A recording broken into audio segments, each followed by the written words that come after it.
बिस्मिल्लाहिर्रहमानिर्रहीम। अस्सलामु अलैकुम। आप देख रहे हैं नाइन ब्रदर और मैं हूं नसीर जर्मनी से। आज हमारी खुशकिस्मती है कि दोबारा हमारे साथ हैं राजा अब्दुल कयूम डार साहब, कनाडा से इस वक्त कनाडा में मुकीम हैं। इनके ख्वाजा दो पाठ हमने चलाए हैं और बहुत ही पसंद किए गए हैं। हमने एक फारसी की नज़म भी चलाई, वो भी पूरी दुनिया ने पसंद की। और अल्लाह के फजल से ऐसे ईमान फरोज वाक़यात हैं कि दुनिया को वो पुरानी चीज़ें याद आ गईं, खिलाफत सानी का ज़माना। तो आज फिर हम दोबारा इनसे पता करेंगे ईमान फरोज वाक़यात। हम आज कोई सवाल नहीं करेंगे, हम इनके जवाब सुनेंगे और जल्दी से हम वक्त बचाते हैं और उनके पास चलते हैं। जी अस्सलामु अलैकुम। अस्सलाम वालेकुम व रहमतुल्लाहि व बरकातुहू तमाम सुनने वालों को, और दुआ की दरख्वास्त। अल्लाह ताला मैं ये अर्ज़ करना चाह रहा था कि मुझे निशान का कुछ नसियान का आर्ज़ा है। पहले जो इंटरव्यू मेरे हुए हैं वो पहली दफ़ा मैंने इंटरव्यू दिए हैं, तो फिलबदी दिए हैं, तो उनमें जो बातें हुई उन बातों से जुड़ी हुई कुछ बातें मैं आज अर्ज़ करना चाहता हूँ जो उस वक़्त रह गई थी। आपने पूछा था मेरी तालीम और तरबियत में वालिदैन ने क्या किरदार अदा किया। दरअसल बचपन से हमें अब्बा जान ने मस्जिद और नमाज सेंटर के साथ गोया बांध रखा था, वो अपने साथ लेकर जाते थे। तो फिर इस तरह कुछ हर साल बाकायदगी से हम सब अहले ख़ाना जो हैं वो माशाल्लाह रब्वा जाया करते थे जलसा सालाना पर दिसंबर के महीने में। तो वहाँ मेरे अब्बा जान के और मेरी अम्मी के एक चचा बुज़ुर्ग थे जो हाजी उमर डार साहब हमारे परदादा थे, उनके बेटे थे वो, तो उनसे भी मुलाकात होती थी। तो जहाँ तक हमारी तरबियत का ताल्लुक़ है तो इंसान अपने गिरदो पेश से भी सीखता है, माँ बाप से तो सीखता ही है, बहन भाइयों से भी सीखता है, उस्तादों से सीखता है। तो इस सिलसिले में मैं ये बताना चाह रहा था कि हमारे एक खालू थे वहाँ, उनका नाम था शेख महबूब इलाही साहब। तो वो हिंदू से अहमदी हुए थे, डायरेक्ट कश्मीरी थे वो। तो वो रब्वा में होते थे, उनके यहाँ हम रहते थे। फिर दूसरे खालू थे अब्दुल मनान मीर साहब, जो एक नहायत ही बुज़ुर्ग और नेक सीरत सहाबी हज़रत अब्दुर्रहमान मीर साहब के जो कि रेंज ऑफ़िसर भी कहलाते थे, उनके बड़े बेटे थे। तो खालू शेख महबूब इलाही साहब के बड़े दामाद सैयद अब्दुल अली साहब शाहिद, जो नादिर इशात लिटरेचर थे मरकज़ी, वो भी रब्वा में मुकीम थे। तो इसी तरह रावलपिंडी में हमारे बहुत ही प्यारे मामू थे, एक मेजर मुबारक अहमद डार साहब, और एक कज़न थे मुनीर अहमद डार साहब, और एक कज़न थे हमीदुल्ला डार साहब। तो इन सब ये सब नेक वजूद थे, इनमें से कुछ फ़ौत हो गए, कुछ मौजूद हैं। इन सब से मुलाकात रहती थी, नेकी और भलाई की बातें इनसे हासिल होती थीं। इन सब की बेगमात भी बड़ी नेक असर डालने वाली शख्सियात थीं, बहस मोहब्बत बांटने वाली। तो हर साल रब्वा में खुलफ़ाए अहमदियत से हमारी मुलाकात होती। रब्वा का रूहानी माहौल, उलमाए अहमदियत, मुरब्बियान सिलसिला और नए नए दोस्तों से मुलाकात भी इंसान की तरबियत और तबीयत पे नेक असर डालने वाली होती है, जैसे कि आपके इल्म में है। तो इन रूहानी मनाजिर को तो बस रूह ही महसूस कर सकती है, अल्फाज में बताना बड़ा मुश्किल है। मस्जिद मुबारक में फ़जर की नमाज का मंज़र कभी बुलाया नहीं जा सकता। गैर मुल्की ज़बानों के प्रोग्राम, गैर मुल्कों से आए हुए दोस्तों की तकारीर, शबीना प्रोग्राम, ये सब चीज़ें बिल्कुल ऐसे लगती हैं जैसे कल की बात है। पराली पे बैठना, रात को उस पर बिस्तर डाल के सो जाना कभी नहीं भूलता। रावलपिंडी से हर साल हमारी स्पेशल ट्रेन चला करती थी। नारा हाय तकबीर की सदाएं बुलंद होती थीं, और जूं जूं रब्वा करीब आ रहा होता था तो नारों में तेज़ी आ जाती थी, और दिल ऐसे महसूस करता था जैसे कोई इंतहाई महबूब चीज़ मिलने वाली है। तो रब्वा में दौराने जलसा कोई जान पहचान है या नहीं है, आ रहे हैं जा रहे हैं कहीं हम लोग, तो अस्सलाम वालेकुम की आवाज़ें एक दूसरे को हर एक पहुंचा रहा होता था, और हर एक पहल करता था कि पहले मैं सलाम करूं। इस पर मुझे एक सहाबी थे, उनका नाम इस वक्त मेरे जहन से निकल गया, तो वो ہمیشہ سلام میں پہل کرتے تھے، چاہے بچے ہوں چاہے بڑے ہوں. تو ہمارے امیر صاحب جو پچھلے امیر صاحب تھے، ان کے بھائی ہیں، وہ پروفیسر ہیں.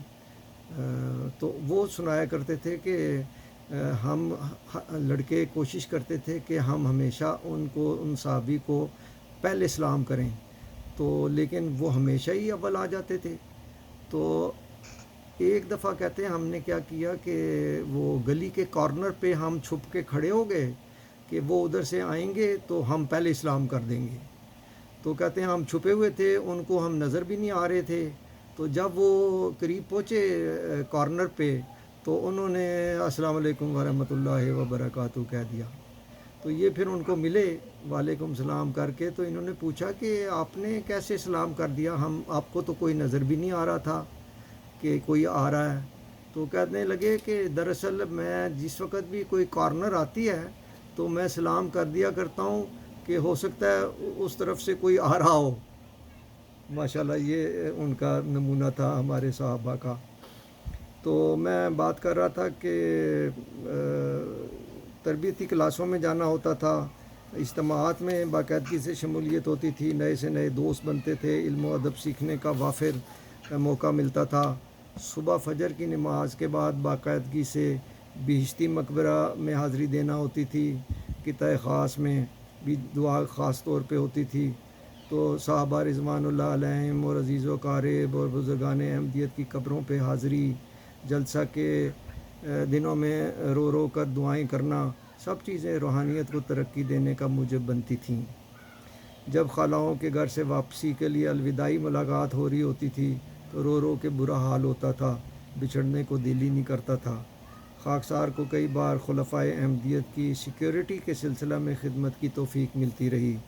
حضرت خلیفۃ المسیح ثالث رحمہ اللہ تعالیٰ کے ساتھ rest house Gora Gali, Rawal dam rest house, Kakul rest house, اور پھر جب اسلام آباد میں حضور انور 1974 میں قومی اسمبلی کے اجلاسوں میں شمولیت کے لیے تشریف لاتے تھے تو اس کوٹھی میں جہاں حضور ٹھہرے ہوئے تھے وہاں بھی ہمیں سیکورٹی کی توفیق ملی، خدمت کا موقع ملا. تو 1979 میں میرا پہلا غیر ملکی دورہ جو تھا وہ قادیان، دہلی اور کشمیر کا بڑا تاریخی دورہ تھا. راجہ صاحب خواجہ صاحب. نہیں آپ نہیں میں آپ اچھا سوری خواجہ عبدالقیوم ڈار صاحب، آپ نے ماشاءاللہ ربا کا وہ نقشہ کھینچ دیا. اب اسی دوران ایک سوال میں کر لیتا ہوں کیونکہ اس پارٹ میں ہمارے پاس 5 منٹ ہے، ٹھیک ہے. تو 15 منٹ کے پارٹ ہو گئے. جی میں نے یہ پوچھنا ہے کہ آپ نے 1974 کا ذکر کیا، اس وقت آپ کو خلیفۃ المسیح ثالث رحم اللہ کو دیکھنے کا موقع ملا جب 1974 میں حضور وہاں تشریف لائے تھے؟ جی بالکل، موقع روز ملتا تھا. ہم وہاں باہر ڈیوٹی پہ ہوتے تھے، حضور کی لینے کے لیے ایک ایف ایس ایف کے بڑے آفیسر تھے، میجر صاحب غالباً ان کا نام مجھے یاد نہیں، وہ احمدی تھے اور وہ لیڈ کرتے تھے اس جلوس کو. ایک لمبا جلوس ہوتا تھا حضور کے گاڑی کے آگے اور پیچھے. تو علماء جو تھے ہمارے جو ساتھ حضور کے پیش ہوتے تھے ان کی بھی ہم خدمت کرتے تھے، ان کو کھانا کھلانا وغیرہ یہ ہماری ڈیوٹیوں میں شامل ہوتا تھا اس وقت. جو یہ ہے کہ قافلہ کتنے بجے صبح جاتا تھا، کیونکہ تقریباً 13-14 دن وہ رہی ہے کاروائی؟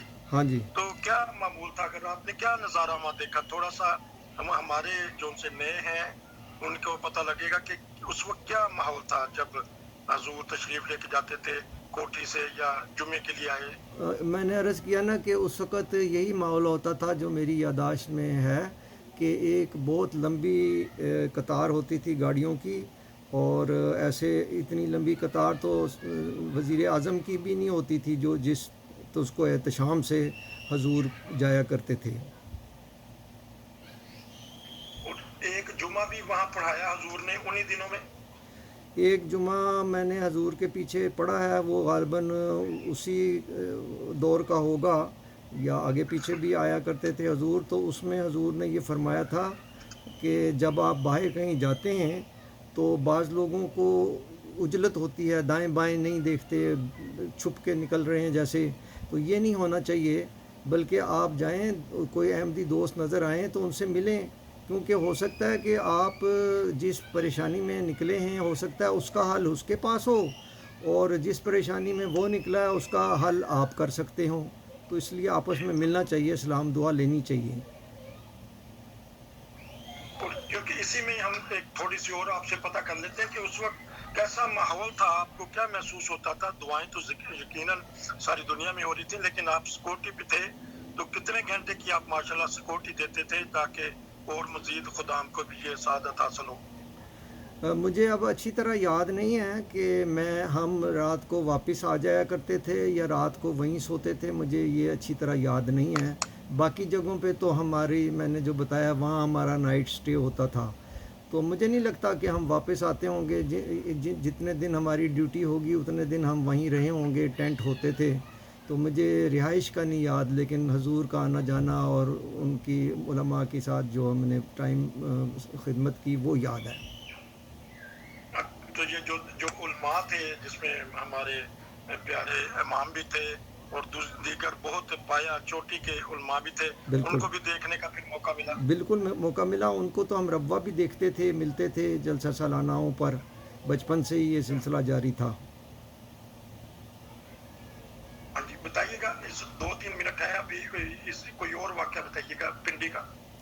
अच्छा, मैं पिंडी का वाक़या ऐसे मेरे एकदम एड्रेप्टली नहीं याद आ रहा, लेकिन मैं जो बात कर रहा था उसको थोड़ा सा जारी रखता हूँ।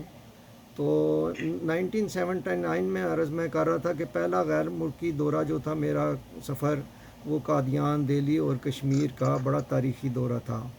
तो कादियान में रूह परवर नज़ारे थे, मसाजिद, मीनारतुल मसीह, जामे अहमदिया, मल्ला अहमदिया, तालीमी दरसगाहों की बिल्डिंगें, बिश्ती मकबरा, मज़ार हज़रत मसीह मौऊद अलैहिस्सलातु वस्सलाम, इसी तरह बैतुद्दुआ, फिर हज़रत साहिबज़ादा मिर्ज़ा वसीम अहमद से मुलाकात। ये सब ऐसे एक ख्वाब सा महसूस होता था।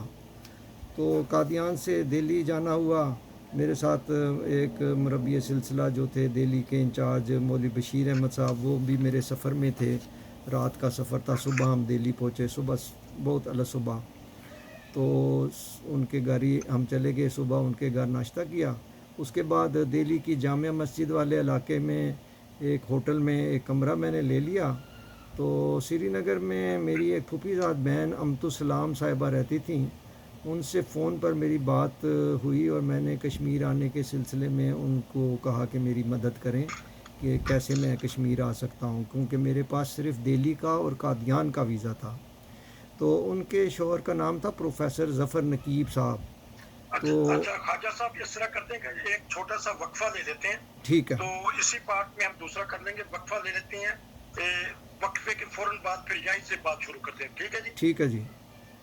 हाँ जी, नाजरीन, हम लेते हैं छोटा सा वक्फा और फिर दोबारा यहीं से हम अपनी गुफ्तगू का सिलसिला शुरू कर देंगे।